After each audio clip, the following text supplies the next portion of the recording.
Hi, it's Heather. July 2016. It's been a long time since I've done a video, and today being World Benzodiazepine Awareness Day, July 11th, um, I have to say something. It's also the anniversary of my sister's birthday. My sister Crystal, who passed from a drug-related death, and benzodiazepine was a part of that picture. I didn't realize it at the time because I hadn't had my own benzodiazepine experience yet, but I didn't realize that as she was mixing opiates with Xanax, that was making her very, very sick and most likely contributed to her death. So it's a pretty charged day for me.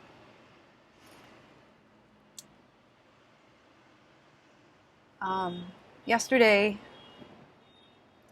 start off on a positive note. Yesterday I made it to the beach, which was just really miraculous and beautiful, to be floating in the ocean, to be well enough to be in the ocean.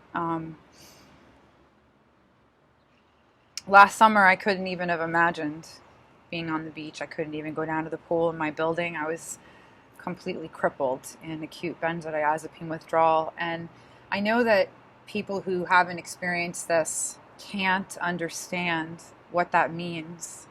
Only people who've been through this can understand, but you are skinless. You are so raw. Your central nervous system is so incredibly fragile and destabilized, and the whole world hurts. Living itself hurts, and the sun is unbearable, and noises and traveling. Even as I kind of bobbed and treaded water and scaled the waves in the ocean yesterday, with each wave that came, I had anxiety. Anticipating each wave, assessing it. Do I dive through it? Do I just rise up and down with it? Before each wave was upon me, I felt it in my gut. And most people would say, well, that's normal when you're in the ocean, but it had that extra layer of benzodiazepine withdrawal.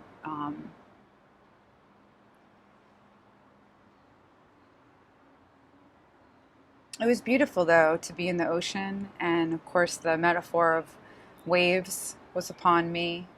In the benzodiazepine community, we refer to these long periods of terrible symptoms as waves, and when they alleviate and we get kind of a glimpse of normalcy, physically, psychologically, emotionally, we call those windows.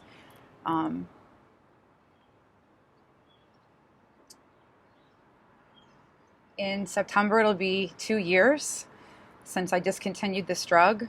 2 years ago, I had no idea what I was in for, what was on the other side of discontinuing a pharmaceutical. I mean, who would ever think that discontinuing a drug would be worse than actually having it in your system? And that's something that I'm going to fight for.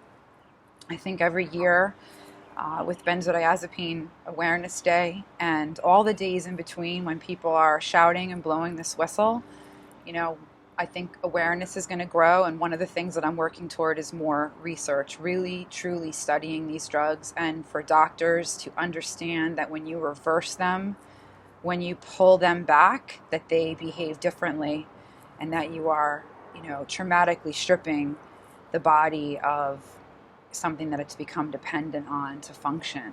And we are not studying these drugs in reverse, and we need to. I mean, they study cars in reverse. How does the car perform going forward, and how does it perform in reverse? Why are we assuming that these drugs behave one way? They behave differently depending on the person. They behave differently depending on which version of benzodiazepine, which brand or generic, the dose that you're at. If you're on other medications, they behave differently when you're tapering them, and your body goes completely nuts when the drug is gone. The fact that people are debilitated in such beleaguered states of despair and pain, imprisonment all over the world from a pharmaceutical.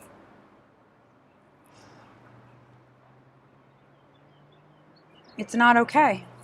It's just not okay. And it's such a grassroots, uncomfortable, inconvenient truth that we're trying to tell. And most people who haven't had an experience like this don't understand how important it is, because they don't realize that they are one prescription away from potentially having the same experience.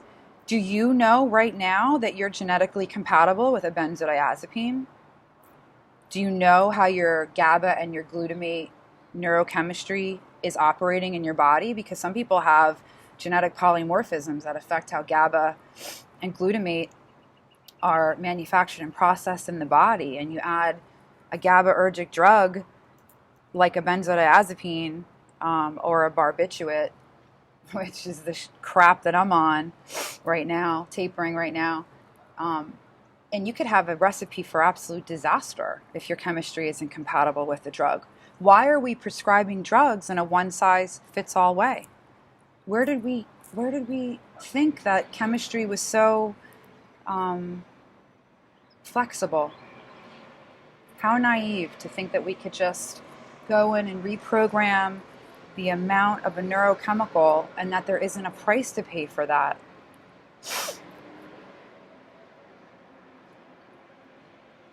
I'm doing a lot better right now, almost 2 years off of benzo, and I attribute that to time. Just the average 18-month healing period has run its course, and also all the incredible hard work that I put in every single day to take care of my body and to detox.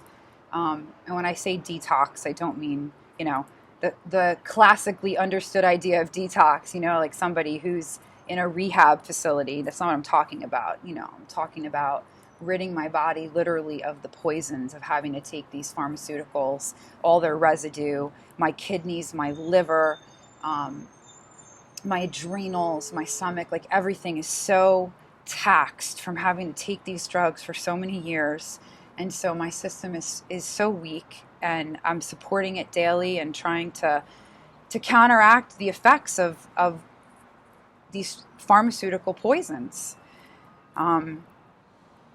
I'm doing pretty well on my polydrug taper. I'm down to 12.5 milligrams of Elavil from 30. Started tapering that in January. That drug has been absolutely monstrous for me. And I plan on doing a video just on that for other people who are on it, because we need to get information out about that drug too. It's a very, very old drug. I never should have been put on it. But I'm almost done with that taper, and then I tackle the final one. And again, I'm on all this crap because of benzodiazepine. My life completely disrupted.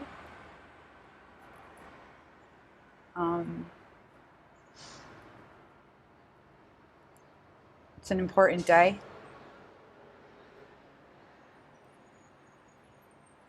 I'm honored that I can be a part of the inaugural launch of this day. I am so grateful for Wayne Douglas and Geraldine Burns and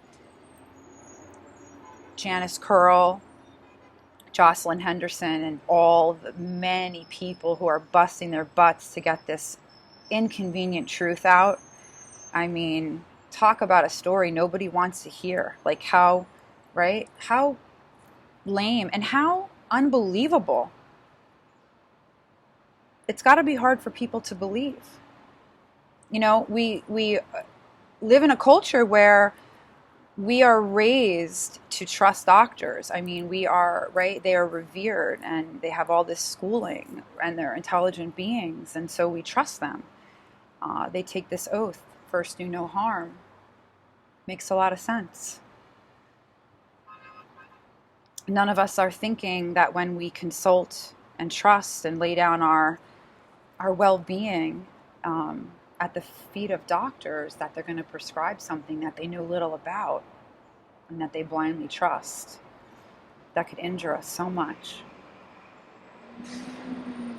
So there are a lot of hardworking people trying to get this story out. And even if you haven't been affected by a benzodiazepine, even if you don't have a loved one who has been, the value, the benefit of getting this story out, of supporting us, is that it's going to prevent other people from suffering. And how do you know that someone that you love isn't going to end up, in the medical meat grinder and get prescribed a drug that's going to do them? And I mean, I'm talking about extraordinary suffering. We're not talking about anything that I ever could have imagined. I know it's nothing you could ever imagine. We're talking about almost supernatural suffering in a way, like almost manufactured suffering. It's a type of human suffering that shouldn't exist. What happens to you psychologically, what happens to you from head to toe in your body, the dysfunction that you're experiencing is unlike anything any natural disease causes. I've had so much disease in my life. Truly, decades and decades of complex disease, and I have never experienced symptoms like I did from these drugs. You don't want this to happen to you. Just because I'm sitting here and I look well today doesn't mean that I haven't been through extraordinary suffering in a way that it's miraculous that I'm still here. I've been in hell. I've visited hell. It's a Dante's Inferno, and it shouldn't exist. So for everybody that has supported me, whether you understand what I'm screeching about on Facebook or on the phone, to all my friends who've supported me, to everyone who hasn't given up on me, to people who've believed me. So many people have physically come to support me during this journey, donated financially, people sending gifts, supplements and all sorts of health supplies. Truly, thank you from the bottom of my heart. You have kept me alive. The journey is not over. I still have 12.5 milligrams to go of this crap, and then 30 milligrams, actually more, of phenobarbital. And I can't believe that I have another year. I can't believe it. I've been tapering since February of 2012, and I'm really strong and organized and regimented. And I have a high threshold for suffering. I am tapering as fast as I possibly can. And I've lost so much.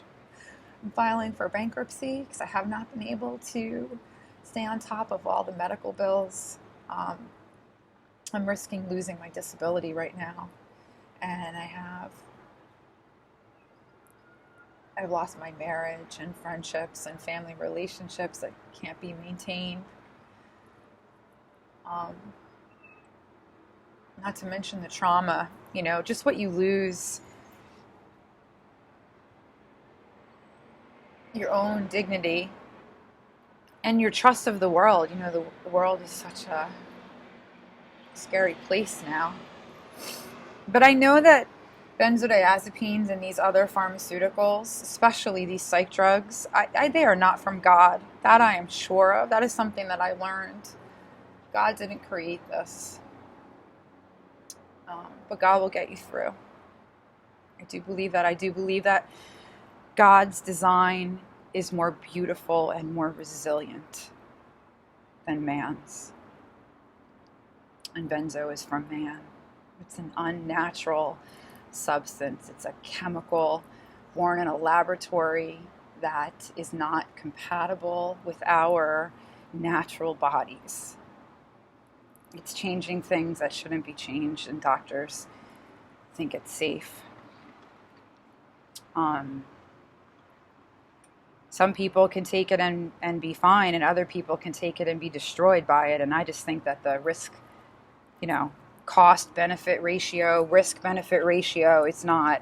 I'm right. If a doctor said to you, you could take this and feel like $1 million and be fine and you could stop anytime, or if your chemistry is incompatible, you could suffer like tremendously for years when you try to discontinue the drug, and it could bankrupt you and destroy your relationships. And what would you do? Would you take it? I'd like the opportunity to decide. That's called informed consent. And that's what we're fighting for. We're fighting for that information, for more information about GABAergic drugs and how GABA affects the body. We're fighting for that information to be disclosed and explained at the point of prescribing. But for that to happen, the doctors have to first understand it and believe it, which means that our stories have to get out, and there has to be a feedback loop. The patients providing experience and information to the doctors, and the doctors believing it, the doctors respecting it and hearing it and saying, wow, I didn't know this drug could do this, instead of gaslighting the patient and instantly disbelieving them and saying, no, that's not possible, this drug is safe. Because the pharmaceutical reps told you, or because you've never heard of somebody. Like, are you open to anything new? Because there are thousands and thousands of us out here who are suffering. Please hear our stories. Please believe us. It's been a long time coming. So thank you for all the support that I've received, and thank you for watching this video. I hope to get back into the ocean more times this summer, God willing. Cutting pretty aggressively as usual, though. So, when I'm debilitated, I'm debilitated. When I'm functional, I'm functional. But I am more functional lately, so I want to celebrate all that incredible healing. My next venture is going to be all of my healing tips and tools and my whole arsenal, my library, my recipes, all my tinctures and concoctions and strategies. It's a lot of information, and so I'm in the process of putting it all into one place online. It's a website called Beyond Lyme, and I'm excited about it. So stay tuned for that. To all my fellow sufferers, happy World Benzodiazepine Awareness Day.